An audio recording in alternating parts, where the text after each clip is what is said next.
Good morning. It is February the 2nd, 2026. And today I want to talk about change. Change is the nature of the physical existence. Everything is in the process of change. Even a rock is in the process of change, even though it's moving so slowly that it's non-detectable without certain equipment. And we are in the constant process of change. And when we are reluctant to embrace change, then change becomes more difficult. In some ways, I really like change. In some other ways, I really don't like change.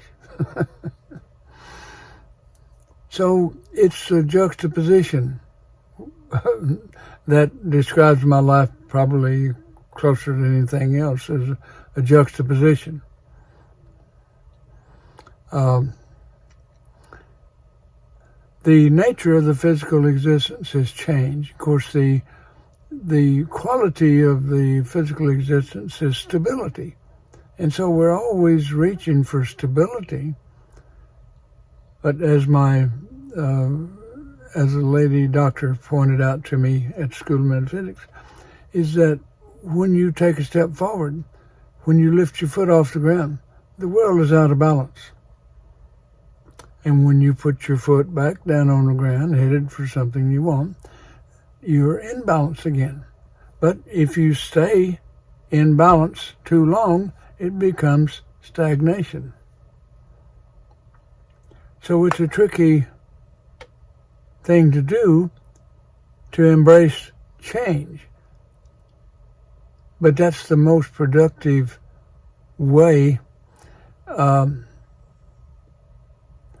My youngest daughter does really well with change. She might not have a lot of other things figured out, but once she decides to do something, it's pretty much done. There's no quibble time. She just does it, and she's amazing in that respect. There's some other things that she don't see quite so clearly, which makes her life interesting, but she's doing okay. And I'm doing okay for where I am. And about the time I'll look to see, well, hey, I'm doing okay with this change, the next moment I'll say, well, there's so much more that I need to do. So it's a constant juggling to accept the changes that I have made and put it in proper perspective with those changes that I need to make. And I can get complacent very easily. And I could just be cool and let everything happen the way that it needs to, which it's going to do anyway. But I can be okay with the way things are from now on without doing anything. So motivating myself is a job, because it's so easy to let everything go. And for the most part, I do, because most things need to be let go of. So it's a constant inner and outer motion with me to become aware of what it is I need to be paying attention to, or need to be doing, need to be seeing, need to be understanding. Change.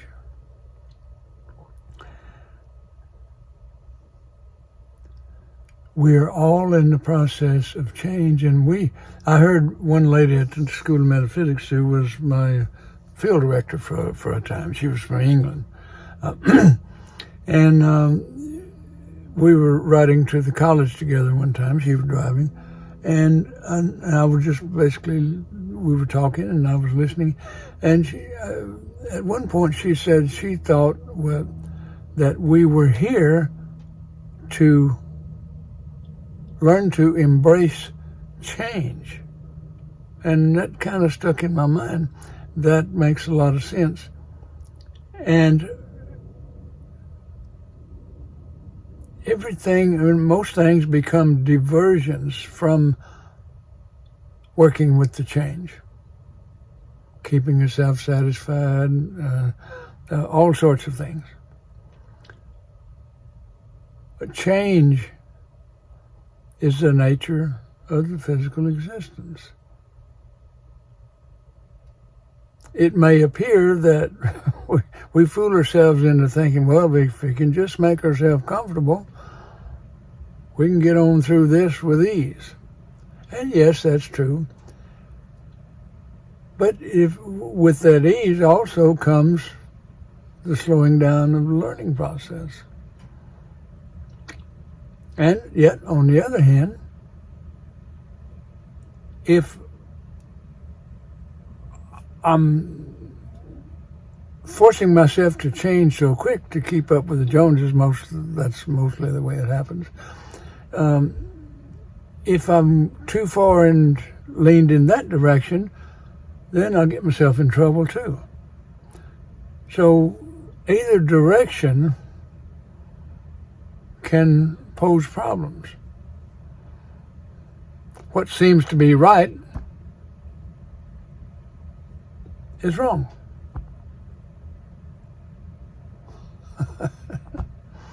That's how most people get trapped in religion, thinking that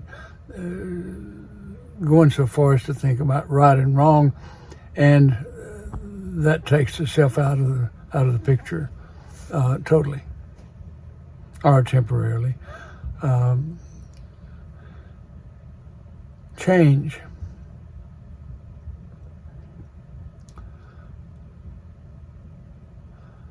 The world is in the process of change. And some of the changes, initially at least, can look very disturbing. But for many thousands of years, some changes that have needed to take place have yet to take place. So we're still caught up in the stupidity of war, wanting someone else to change to make our life better. So you've heard me point out that what kind of progress is there in pointing the finger? Because if you're pointing the finger, you're removing the responsibility from you onto somebody else. And so there's a lie there. A big one.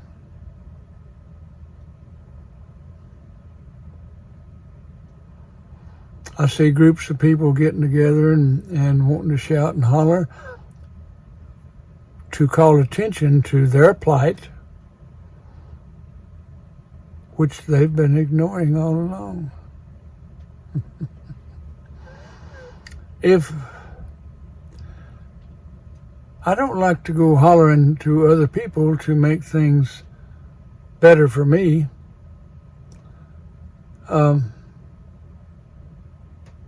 because I understand that that's a waste of energy. And the only constructive use of energy is when I can get on with embracing change myself, the changes within me and the changes that are happening around me. If the changes around me are happening faster than the changes in me, then I'm out of balance. So I want to keep my attention on how can I function, so to speak, and still have room for compassion for what's happening in the rest of the world. And what's happening in the rest of the world is but a reflection of what's going on in me. So as it turns out, what I see is what I need to see. Until I start looking a little deeper. When I start looking in here, it changes my perspective on what is out here. I see the war as just exercise in foolishness. I see religion as the biggest exercise in foolishness. Because religion, whatever the religion, doesn't really matter. The religion seems to excuse the self from any sort of responsibility.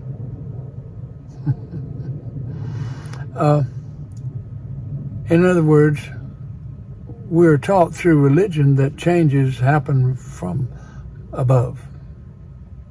As if someone or something, we have different names for it, as if someone or something is in control. I am aware of when I make my decisions.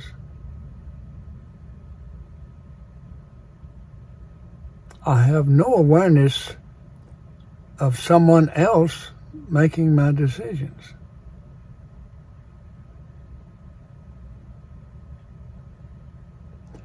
And I think to believe that is to sidestep my responsibility. So my responsibility, as I see it, is to learn how to not only to cause change, but to embrace the changes that I've made and to be open to understand the changes that are happening in the rest of the world. And I see that for most people, they think change is just happening that's not related to them, and they'll get together in groups and wave flags and all sorts of things to protest, but they're protesting in the wrong place. The only way to protest is to look in the mirror.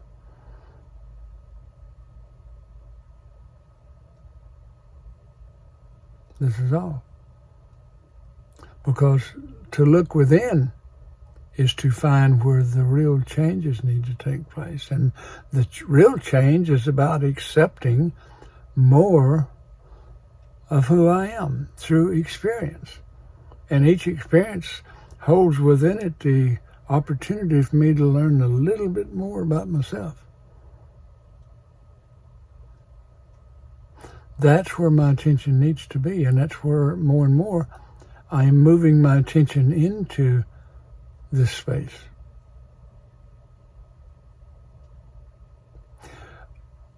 When I come across a group of people that are simply talking about how other people need to change to make their life better, if I have an opportunity, I'll offer something, but usually I won't be in that environment very long because I've already recognized that is not productive. And if I can spur the conversation in another direction, then I'd like to do so. The only answers come from within. I've experienced this over the last 40 years, and I've gained some ground. And the more ground I gain, the more I'm aware of what needs to be gained. So it's impossible for me to become too complacent because there's more to do. There's more to do, always more to do.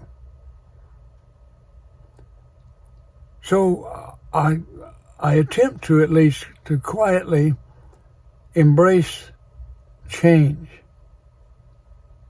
At first, changes like what's happening in the country now, it's hard to understand until I draw back, look within here, and I say, okay, sometimes the volatility that I see is just going through the steps of change, which is, now there are people who are caught in denial. That's religion, insisting on being entertained. Those are two ways. And then there becomes anger. Denial, anger. And anger is, you see people expressing that in all sorts of ways. And that's part of pointing the finger. They're making my life more difficult. They're pointing the finger. That's a part of anger. And then next comes bargaining once you are grown tired of being angry. And that does get old. When you grow tired of being angry, and you say, well,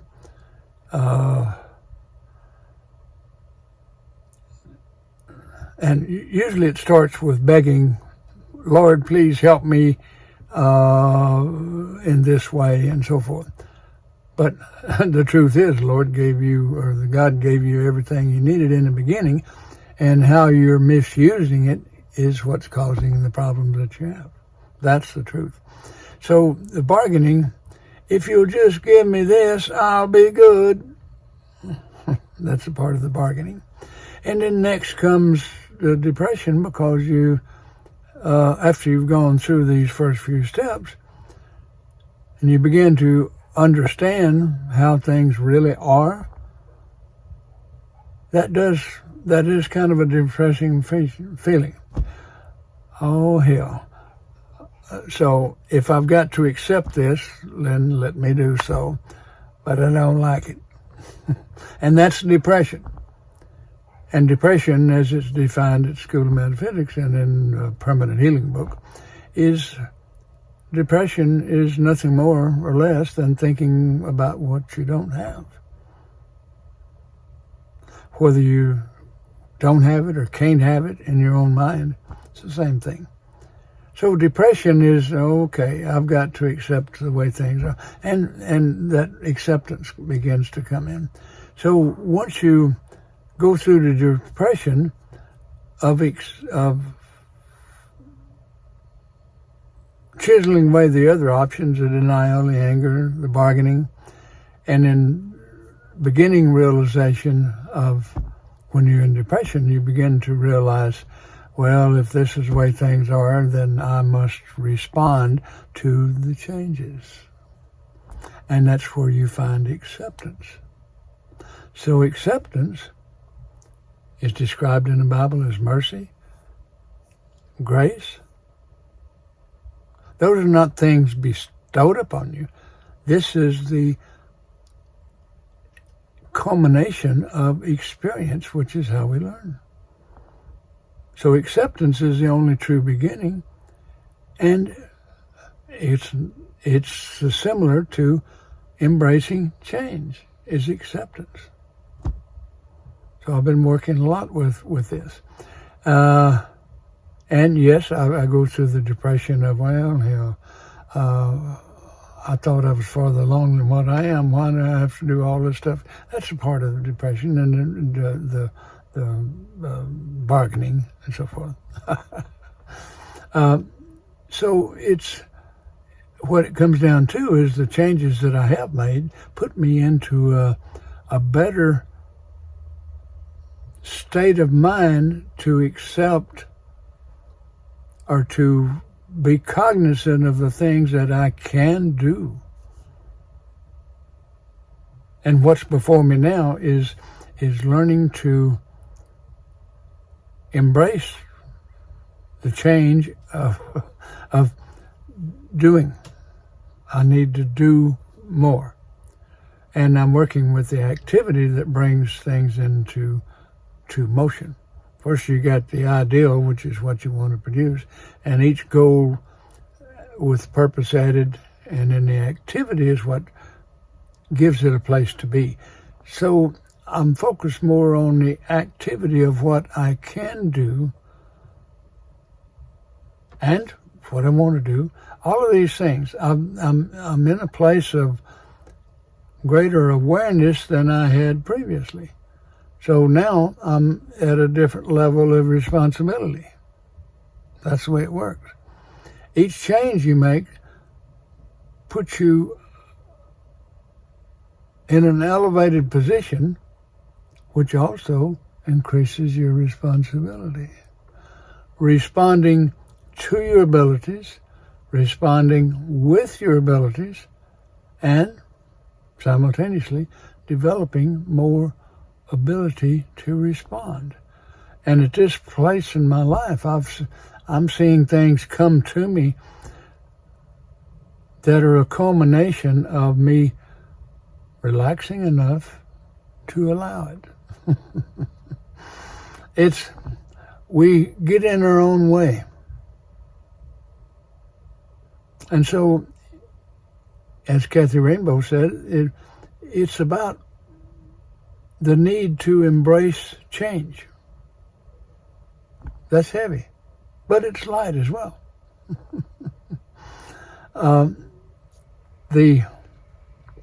To embrace change. And I have to just look at my younger daughter. She embraces change.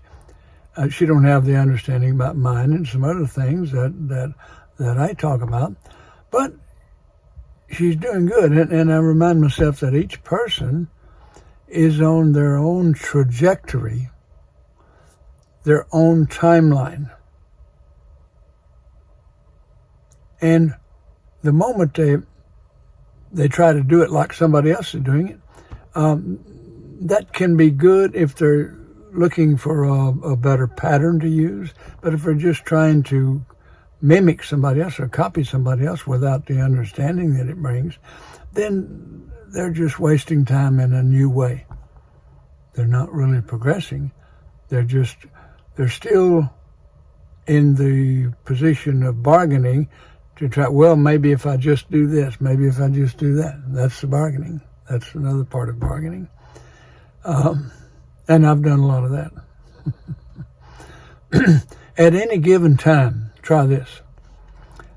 Whatever you're going through, look to see which of the stages of change that you are currently in. You will be in denial,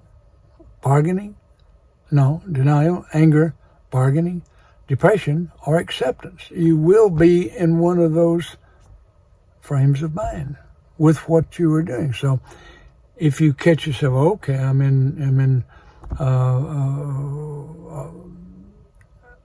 the bargaining stage. Okay, well, the next would be depression, and finally finding acceptance. So it's a help to remind yourself where you are in relation to your own growth, which is why we're here, to understand more of ourselves. Now, there may be a lot more to change that I intended to talk about, but I don't know. It settled on me that it's time for me to talk about change. And in fact, my good friend that helps me put these onto YouTube asked me did I decide yet. When I was just talking to him yesterday, I think I've just decided I'm going to talk about change. And I did that while I was talking to him. And we always have some productive conversations. And he does enough of the yeah buts that throws them at me to make me work a little bit.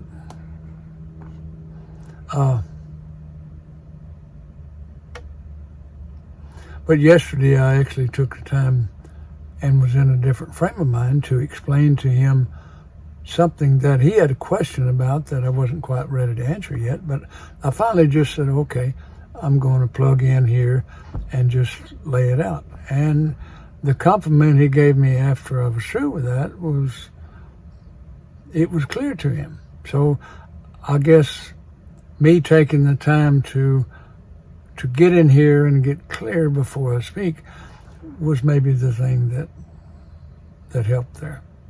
But I appreciate this friend.